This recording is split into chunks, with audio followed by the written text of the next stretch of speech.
Okay folks, welcome back to part 5 of the Saturn V Diorama build. I have already taken off the engine parts and cleaned them up a little bit. I was trying to save a little time and not bore you to death. These engines were the most powerful engines ever made, and they're still some of the most powerful engines. These were the F1s. And just to give you a little bit here on the F5, it's the Rocket Dynamic F1 engine. Now, there were 5 on the main, the first stage of this rocket.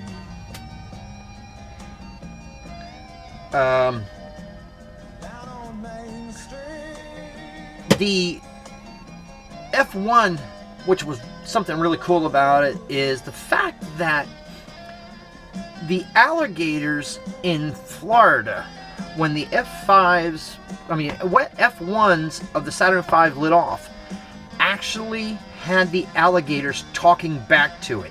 They had this low growl going on in the swamp. And fishermen that were out said it was one of the most amazing things they'd ever seen. All the alligators at one time had started doing this. So the Saturn V is a bell, basically. And what most people don't realize is this engine doesn't start like a normal, turn it over and boom, the engine comes to life. No, underneath at the tower, they actually fired sparks under the engine. So it was kind of like throwing gasoline on a candle. When they were ready, they opened the valve and the fuel rushed out and hit the sparks that were flying, and that's what ignited the engines. These engines were basically small explosions that occurred.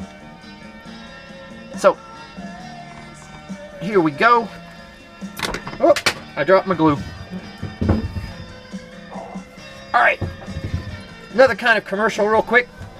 I was using that other glue and I forgot I had 2 Loctite glues. One's an ultra liquid control, which is the red, and an ultra gel control. Now this one comes out, like it says, like a gel. This one here is based like regular super glue, and when you want to use it, you just push the sides in. So what we're going to do is place some glue around the edge of this and glue it into position. Alright, I'm going to move some of my tools. Alright, so twist off the top. Kind of wish I had an alligator clip to hold these. A lot of model builders use them. I'm pretty sure I have some somewhere. Oh, I touched too quick on that. Alright, so again, I'm just going to kind of move that glue around that I poured out a little much than I wanted and set the bell together. Oop.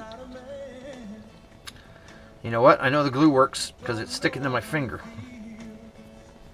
So we're going to hold it a few seconds, let this glue dry. Again, it's another super glue. A lot of people use, well, beginners use. Hold on a second while I open my box. I have an old tackle box that I use for all my tools and stuff. Hold on. Really. This amazes me when I'm trying to do something in a hurry, I can't find stuff. Please forgive me, folks.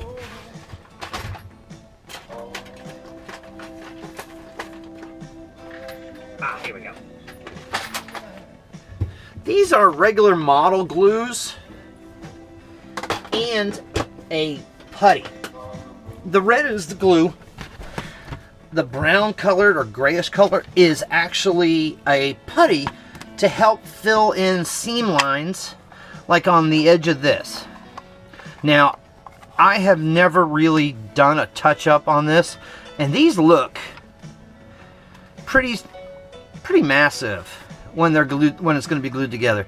So I'm going to have to sand or putty and then sand it down, hoping to get it tight. Well, make it look good, I should say. But I don't use that glue. I use super glue because it takes a little bit less, but you got to be careful when you're doing it. So we'll do another one while we're here. Okay. Again, just press in. The good thing about this is there's no wrong way to put the bell on. Let it sit. I'll try to knock him out in this video here. This video is going to run a little long, folks. Like I said, we're learning together as we go here. I'm giving you information that has been given to me by other model builders. While we're talking about this, painting is probably one of my hardest things. I do not have steady hands. And I've been trying to learn how to use an airbrush. But that is such a pain. There are some gentlemen at the club that said they would show me how to do it, which I will use their advice. Alright, so I got all the engines glued. Alright, this will be the end of this video. And I will see you folks later.